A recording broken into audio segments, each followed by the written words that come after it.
Let us start the midday news with the headlines now.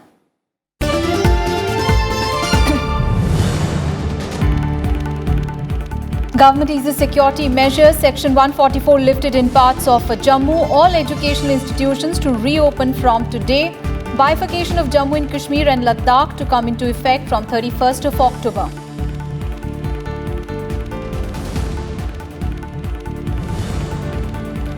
Russia backs India, says Jammu and Kashmir moved carried out within the framework of Constitution.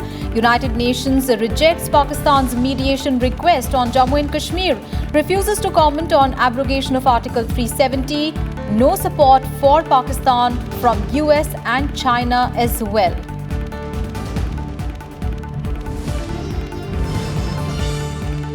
Vice President Venkaiah Naidu congratulates Prabhat Khabar for completed 35 years of journalism, urges media to desist from mixing news and views, says news should only reflect the complete truth.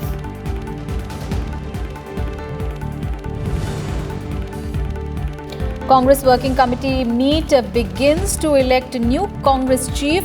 Party top leadership attends meet. And heavy rains disrupt normal life in Kerala, Maharashtra and Karnataka. Kerala worst hit with 28 dead in 3 days. Met Department predicts more rains for the states.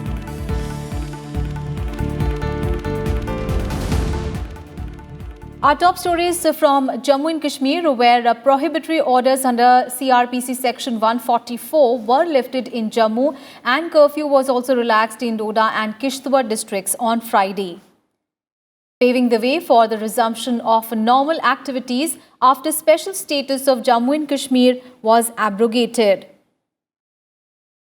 Prohibitory orders have been lifted in Jammu. The situation in Kathua, Sambha and Udhampur districts was largely normal and most of the educational institutions reopened on Friday. Restrictions, however, continue to be in place in Poonch, Rajouri and Ramban districts. The Jammu district administration, however, withdrew the prohibitory orders under CRPC Section 144. All schools and colleges will reopen and resume normal functioning from 10th of August. Restrictions were eased in the Kashmir Valley to allow people to offer Friday prayers in their local mosques. Security forces, however, were on high alert across the valley, apparently to prevent possible protests.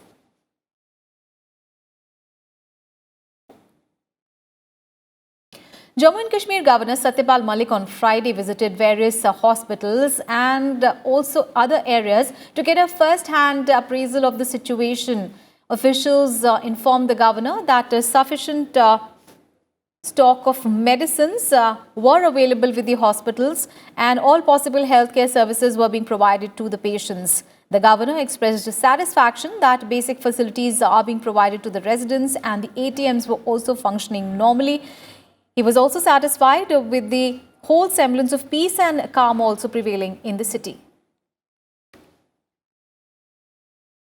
Hospitals are working well, बहुत अच्छा काम कर रहे हैं सब। ज़्यादातर doctors हाजिर थे। एयरपोर्ट पे हमने 2 बसें लगाई हैं, सुबह से वो लोगों को लाती ले जाती हैं और टीआरसी पे छोड़ देती हैं। एसेंशियल सर्विसेज में power supply, water supply, sanitation 1600 कर्मचारी ऑन ड्यूटी हैं जो काम कर रहे हैं। पूरे कश्मीर में 10,000 लोग हैं जो इनकी ड्यूटीज़ पे आ रहे हैं, काम कर रहे हैं। हेल्पलाइन डीसी के ऑफिस में हमने लगवाई थी। राशन का स्टॉक 2 महीने का हमारे पास है, अगस्त का डिस्ट्रीब्यूट हो गया था। मोबाइल वैन में दे के आज हमने शहर में भेजा था, 2 बजे तक सारा ख़त्म हो गया था। खूब बड़ा है, कोई कमी किसी तरह की नहीं है। माननीय प्रधानमंत्री की जो स्पीच थी उससे बहुत एक तरह से कूलिंग इफेक्ट हुआ है और हम लोग भी, सारा प्रशासन लगा हुआ है, हमारे चारों एडवाइज़र लगे हैं, डोभाल साहब हैं, सब लोगों से हम आउटरीच कर रहे हैं और यही नहीं कर रहे हैं, सब ज़िलों में कर रहे हैं। हमारे जो सरपंच चुने गए हैं वो लोगों में जा रहे हैं और मुझे उम्मीद है कि बहुत जल्दी नॉर्मल सी रेस्टोर होगी। जहाँ तक ईद का ताल्लुक़ है, क्योंकि प्रधानमंत्री जी ने खुद कहा है, तो ईद को हम बहुत बढ़िया तरीके, ईद से पहले थोड़ा छूट देंगे, ईद के दिन छूट देंगे, ईद को बहुत अच्छे तरीके से मनाएंगे। And President Ramnath Kovind has given assent to the legislation that allows the bifurcation of Jammu and Kashmir into union territories, Jammu and Kashmir and Ladakh, which will come into existence from 31st of October. The Parliament had passed the bill in the just concluded session, and according to the legislation, the Union Territory of Jammu and Kashmir will have a legislature like Puducherry, while Ladakh will be a Union Territory like Chandigarh without a legislature. In both the Union Territories, key subjects such as law and order will be with the centre. The Act also says that Jammu and Kashmir Union Territory will have reservation in the assembly seats.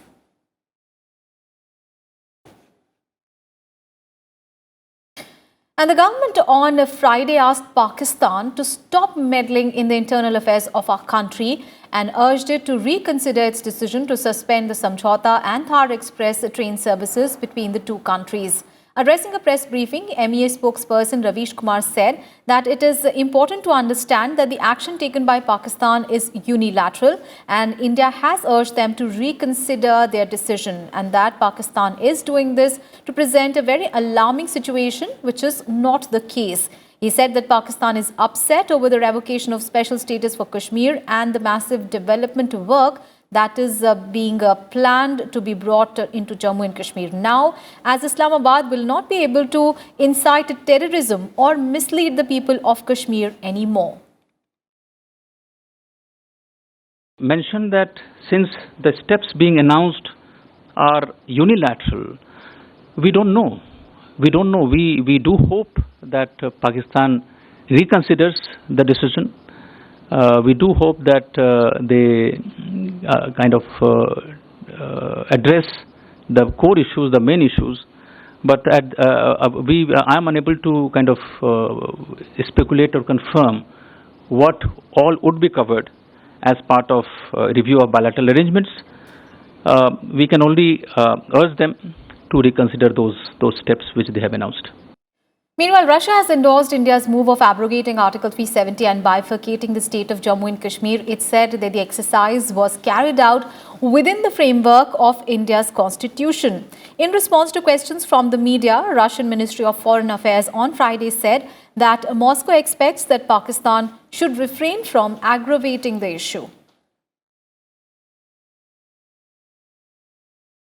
And United Nations Chief Antonio Guterres also recalled the Shimla Agreement of 1972 after Islamabad asked UN Chief to play his role following New Delhi's decision to revoke Jammu and Kashmir's special status. The Secretary General has been following the situation in the state of Jammu and Kashmir with concern and also made an appeal for maximum restraint.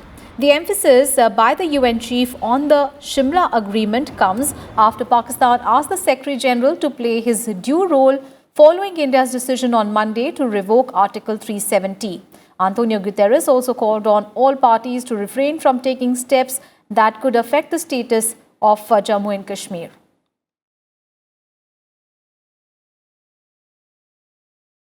And the United States on Friday said that there is no change on its policy on Kashmir. The US also called on Pakistan to maintain calm and restraint.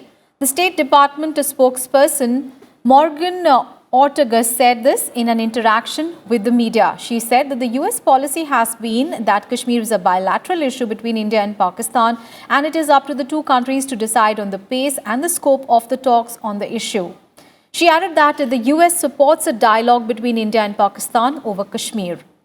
Meanwhile, China on Friday told Pakistan's Foreign Minister Shah Mahmood Qureshi that it regarded both India and Pakistan as friendly neighbors and wants them to resolve the issue through the Shimla Agreement.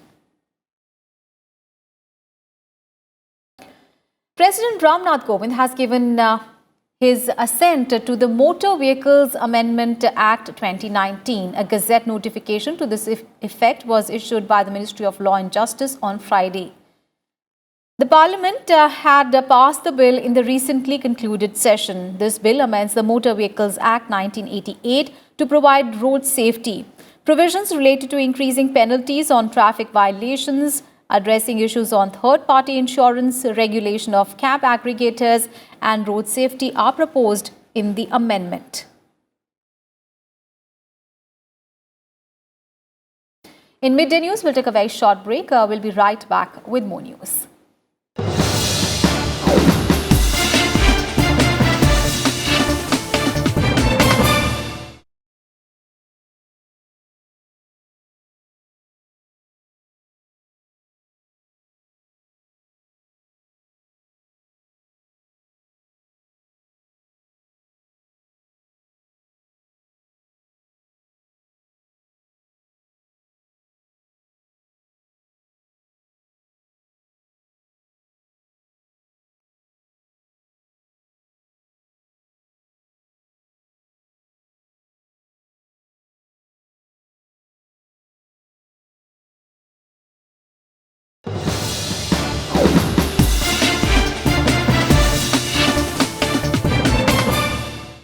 Welcome back after the break. Now, Congress Working Committee is meeting in the national capital today to decide on who will lead the party following Rahul Gandhi's decision to resign from the top post.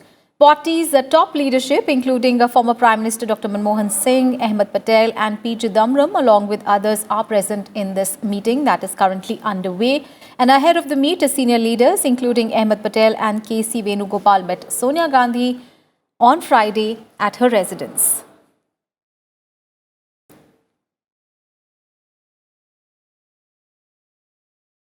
Vice President M. Venkaiah Naidu attended the 35th Foundation Day celebration of Prabhat Khabar in Ranchi. And addressing the event, Venkaiah Naidu said that the media, being the fourth pillar of democracy and a very important role it plays in the democracy, it should only focus on the truth and should stay away from fake and paid news. He said that media has to be the carrier of positive politics of the country. The Vice President also appealed to the media to put a report card of public representatives before the public so that the voters can elect better representatives. We should all be conscious and cautious about such tendencies creeping into media. Fake news, paid news should be avoided under any circumstances. Then you will be doing a disservice to the nation.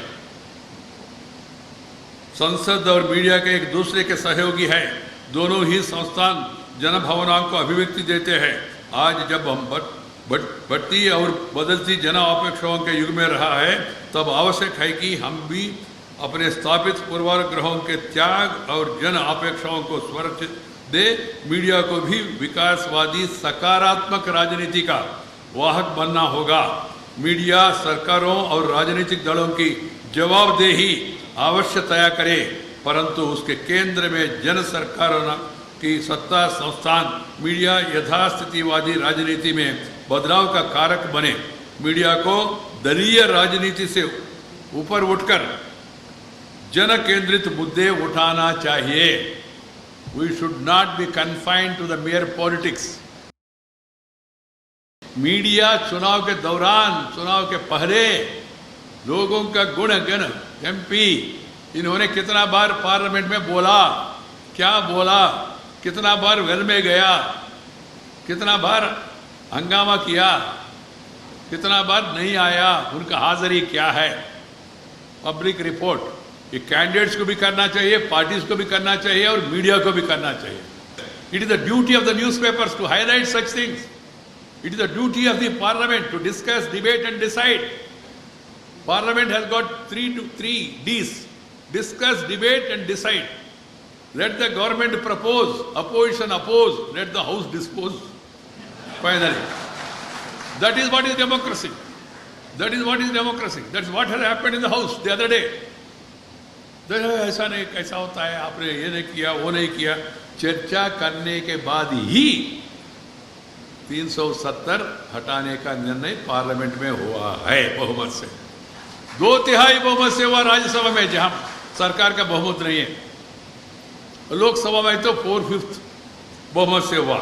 मित्रों, विषयों के बारे में क्या है, हमारा शिक्षा पद्धति में भी प्रॉब्लम है. शिक्षा पद्धति में हमारा परंपरा, हमारा संस्कृति, हमारा पुराना इतिहास उसमें है नहीं. जो ब्रिटिश वालों ने लिखा, जो उनका कॉलोनियल रूल में दिया, वही पढ़ रहे हैं हम लोग अभी भी. And Vice President Venkaiah Naidu has said that the passing away of two distinguished and dear friends, Jayapal Reddy and Sushma Swaraj, within 10 days has left him with a sense of loss. Venkaiah Naidu said this in an article authored by him for various newspapers. The article is titled Jayapal and Sushma, My Comrades. In the article, he said that Jayapal Reddy and Sushma Swaraj were more like his siblings. Jayapal was like an elder brother and Sushma a younger sister. He added that they were outstanding parliamentarians, able administrators and brilliant orators. Both had similarities, including their abilities, disabilities and their long and successful stints in public life.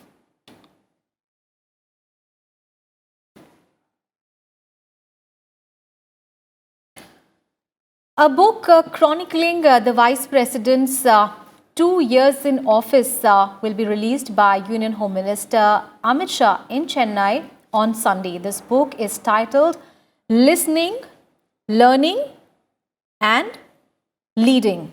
It captures the glimpses of the Vice President's 330 public engagements across the country in the last 2 years. It details his important diplomatic engagements, including his visits to 19 countries across 4 continents. The book also showcases the Vice President's feat as the Rajya Sabha chairman in enhancing its effectiveness and promoting its efficiency. The function is being hosted by Information and Broadcasting Minister Prakash Javadekar. Governor Banwarilal Purohit, Chief Minister E. Palanisamy, Deputy Chief Minister O. Paneerselvam and hosts of eminent personalities from various walks of life will participate.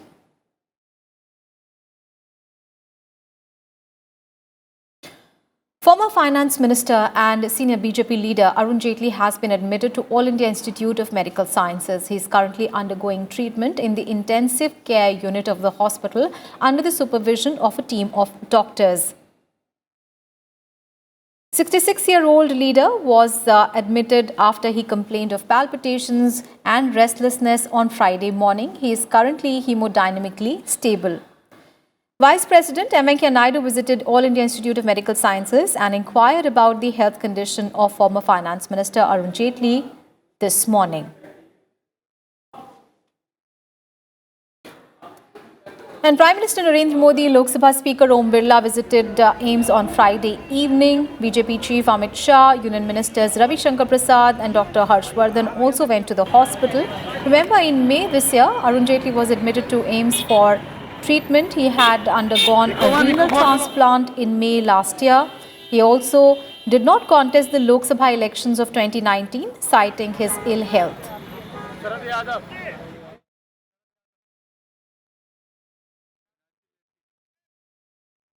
Let's get you a monsoon update. And rescue measures are in progress in Western District of Maharashtra, including the worst affected Sangli and Kolhapur district. Over 2.85 lakh people have been evacuated due to the devastating floods in state's 5 districts, with the death toll now reaching 29. 12 Navy teams joined relief operations in Sangli district, where 11 rescue teams of other agencies are already working. And in Kolhapur, a total team number of 22 is working. As many as 329 villages, that is 239 in Kolhapur and 90 in Sangli, are grappling with floods. Maharashtra government had released 154 crore rupees to district collectors for the disbursal of aid to flood-affected people in Western Maharashtra and elsewhere. अभी NDRF की कुल टीमें जहां बाढ़ की स्थिति बनी हुई है, जैसे महाराष्ट्र में, कर्नाटक में, केरला में और गुजरात में, वहां कुल अभी 83 टीमें एनडीआरएफ की लगाई गई हैं। एयरफोर्स, नेवी, आर्मी और कोस्ट गार्ड की 173 टीमें इन 4 राज्यों में तैनात की गई हैं।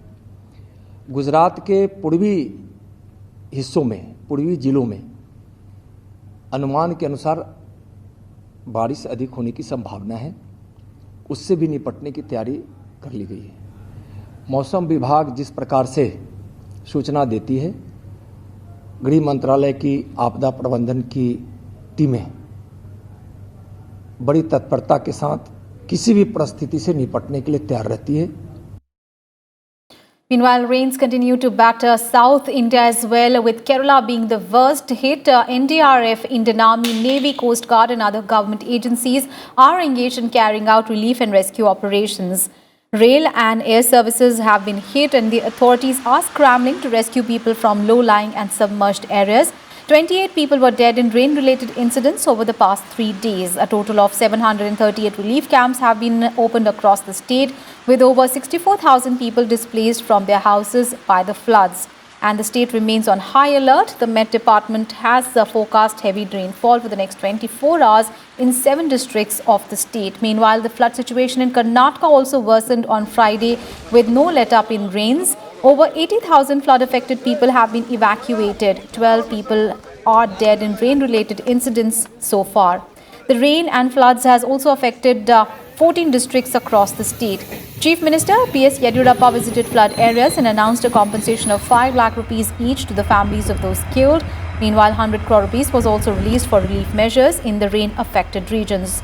The centre has released 78 crore rupees out of 200 crore rupees that the state had asked for relief measures. Meanwhile, the hilly tract of avalanche in the Nigris district in Tamil Nadu has received a whopping 91.1 centimeters of rain in the last 24 hours. It is regarded as the highest amount of rainfall recorded in the state so far.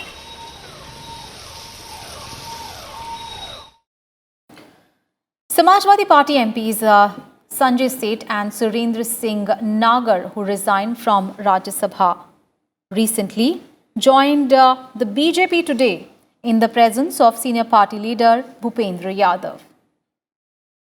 And with that, we wrap up this edition of Midday News. Thanks so much for your time.